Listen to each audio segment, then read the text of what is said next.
start দেন সাবে ঘুরান সারন সারন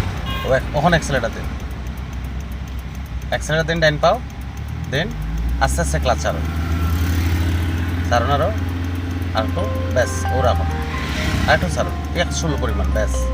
ও যে গাড়িটা চলছে ইগুর জীবনে কোনো দিন পরিবর্তন হইতো না ইগুর কোনো পরিবর্তন নেই আবার ক্লাচ করুন ব্রেক চালাইন আবার আগে অ্যাক্সেলেটার দিন ক্লাচ সারন ক্লাচ সারন আরো সারন ব্যাস হালকা ডাই নিল ও গাড়ি চলছে কিন্তু গাড়ি চালানো এই যে সিস্টেম এটা জীবনে কোনোদিন পরিবর্তন হইতো না ক্লাস ওখানে চারিদিকে পুরাটা দেন স্পিড দেন অ্যাক্সেলেটার চাল লাগে না অ্যাক্সেলেটার ছাড়া কথা তো কইছি না ও ক্লাস করুন অ্যাক্সেলেটার সারুন 2 নম্বর গিয়ে লাগে আগে ক্লাস সারুন আস্তে আস্তে স্পিড দেন ভাই আপনাকে কিন্তু চালাইতেই বা আপনি একলা আমরা দড়ি রাখলে সারুন অ্যাক্সেলেটার জানি অ্যাক্সেলেটার দেন আমরা দড়ি রাখলে আপনি তো আর চালানি হইতো না আপনি চালাইতে হইলে আপনি নিজেরে অ্যাডভান্স করতে হইতো আমরা অ্যাডভান্স হয়ে আপনার লাভ হইতো না তেমন ক্লাচ করুন 3 লাগায়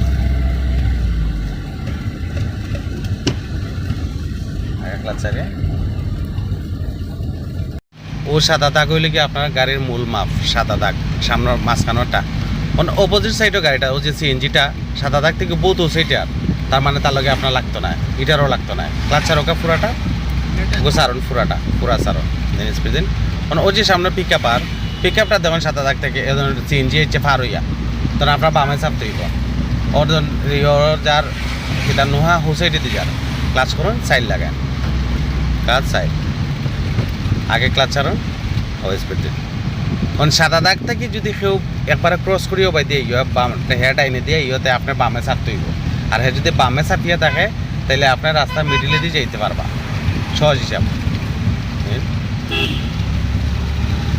আর চেষ্টা করবা যে যদি হাইওয়ে রোড হয় লম্বা স্পিডে যেগুলো রাস্তা চলে ইটা রাস্তার মাঝে যেন গাড়ি আপনার ও সাদা দাগ লগলে ওই যে হাইয়েস্টটা জেলা যার আপনি দেখুন বামে চাপি জিরা সারন অ্যাক্সেলেটার যদি দেখুন যে আপনার গাড়ি কন্ট্রোলও রাখতে পারে না তখন আপনি অ্যাক্সেলেটার ছাড়ি দিবা তে গাড়ি আপনার কন্ট্রোলে দেবো ও যে হাইয়েস্টটা তখন হেকলা যার মিডিলে দিয়ে যান